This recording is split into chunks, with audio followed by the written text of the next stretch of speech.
Niatkan semua karena Allah. Ini ayat mengajarkan pada kita, kalau Anda sedang belajar, anak Anda sedang belajar, dalam mengikuti kesulitan tertentu dalam pelajaran, maka kembalikan kepada Allah, minta. Ya, minta. Makanya sebelum anak-anak belajar tuh ibunya berdoa, bapaknya berdoa. Ya, anaknya berdoa. Ibnu Abbas sebelum belajar dibelai oleh Nabi, diberikan doa. Allahumma faqihhu fid din wa 'allimhu ta'wil. Maka semua pelajaran yang dipelajari Ibnu Abbas jadi ringan untuk dipelajari. Saya berikan satu rahasia. Ini diantara kita saja. Saya tambah satu lagi, 2 rahasia. Lihat sini tulisannya. Bismillah. Iqra'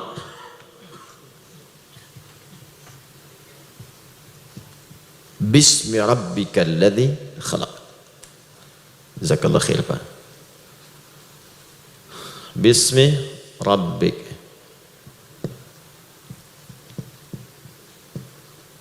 kalladzi khalaq. Perhatikan sini. Fokus. Ini ada kalimat bismi. Iqra, bacalah. Bismi rabbikal ladzi khalaq. Niatkan semua itu karena Allah yang telah menciptakanmu. Maka Allah akan mudahkan semuanya. Sekarang perhatikan baik-baik. Saya bandingkan dengan kalimat bismillah. Bismillahirrahmanirrahim. Fokus. Bismi Rabbi kita, Rabb itu siapa? Allah kan? Baik.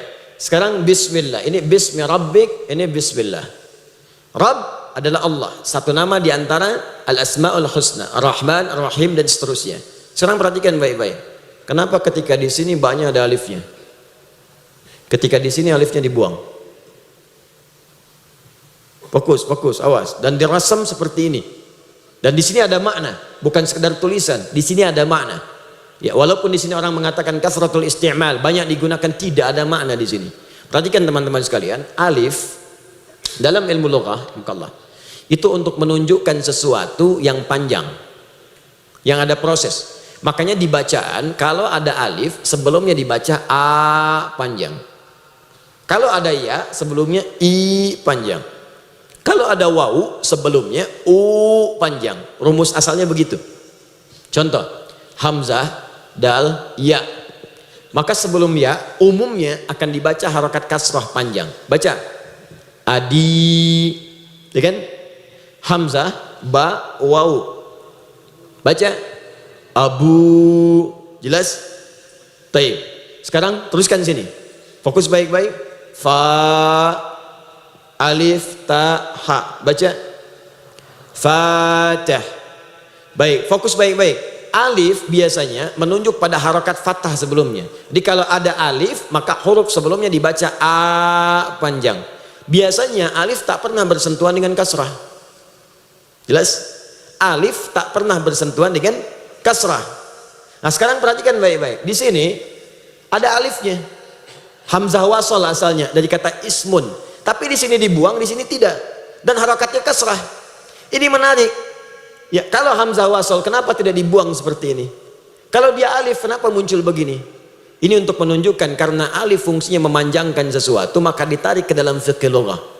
Asalnya Nabi ketika diminta baca iqra, iqra, iqra, sulit, panjang, butuh proses. Tapi semua itu dipercepat ketika semua dilakukan karena Allah yang telah menciptakan kita.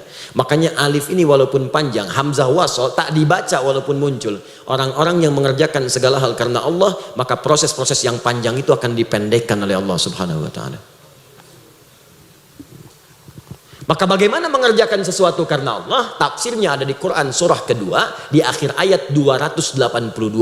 Dekati Allah dengan takwa. Maka muncullah kalimat Allah di situ. Perhatikan ayatnya. Perhatikan ayatnya. Wattaqullah wa yu'allimukumullah. Tingkatkan takwamu kepada Allah. Maka dengan peningkatan takwa itu Allah akan ajarkan dan tambahan kamu percepatan pengetahuan. Karena itu orang-orang yang meningkatkan takwanya kepada Allah semakin dekat, semakin mudah meraih ilmu. Saya tanya pada Anda, yang punya ilmu siapa? Allah. Karena itu Allah disebut Al-Alim. Yang punya rezeki siapa? Allah. Karena itu Allah disebut Ar-Razaq. Anda dekat dengan pimpinan, kan Anda mudah mengakses segala hal pada pimpinan Anda. Anda dekat dengan direktur, Anda mendapat kemudahan akses di perusahaan Anda. Anda dekat dengan Allah, apa yang tidak mudah bagi Allah? Anda dekat dengan dosen, diberikan bimbingan dari dosen, begini. Tapi Anda dekat dengan pemilik ilmu, Allah langsung ditanamkan pada jiwa Anda. Nabi Muhammad orang paling takwa di muka bumi. Yang tahajudnya 1 rakaat sampai bengkak kakinya.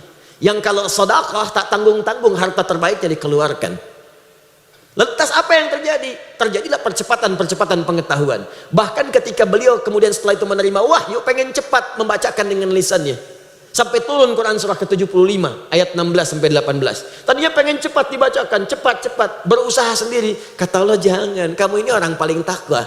Karena paling takwa, Allah gak persulit. Turun kalimat, la tuharnik bihi lisanaka lita'jala bih. Inna alaina jam'ahu wa qur'ana. Fa idza qara'nahu fattabi' qur'ana. Muhammad, jangan cepat kau menggerakkan lisanmu supaya cepat hafal, dibacakan apa yang dibacakan ini. Ya cukup kamu ikuti bacaan saja. Ketika kamu ikuti bacaannya, aku tanamkan kemudian Al-Quran itu dalam jiwamu. Jadi baru dengar sekali langsung hafal, karena Allah yang menanamkan bacaan itu dalam jiwa. Yang paling indah, apakah itu khusus untuk Nabi atau kaidah umum dalam pengetahuan? Tadi malam saya sampaikan dalam rumus di kaidah ulumul Quran pada bab asbabun nuzul ada kaidah berbunyi begini, al-ibratu bi'umumil lafzi la bi khususis sababi. Hukum itu berlaku dilihat pada lafadznya. Kalau lafadz itu umum, maka berlaku umum. Kalau lafadz itu khusus, maka berlaku khusus. Ternyata isyarat di ayat ini sifatnya umum. Umum artinya apa? Artinya siapapun yang mendekat kepada Allah Subhanahu wa ta'ala, maka akan diberikan percepatan pengetahuan seperti Allah pernah memberikan pada orang-orang sebelumnya. Walaupun levelnya tentu akan beda dengan level kenabian. Karena sifat Nabi itu fitrahnya mendapatkan pengajaran. Adam dari sejak pertama diciptakan dan turun diangkat sebagai nabi, diberikan langsung pengajaran. Makanya kalimatnya wa'allama Adamal asma. Allah mengajarkan langsung pada Adam. Kita bukan nabi tapi diberi potensi. Kalau kita ingin keluar potensi itu, mau jadi apapun bisa.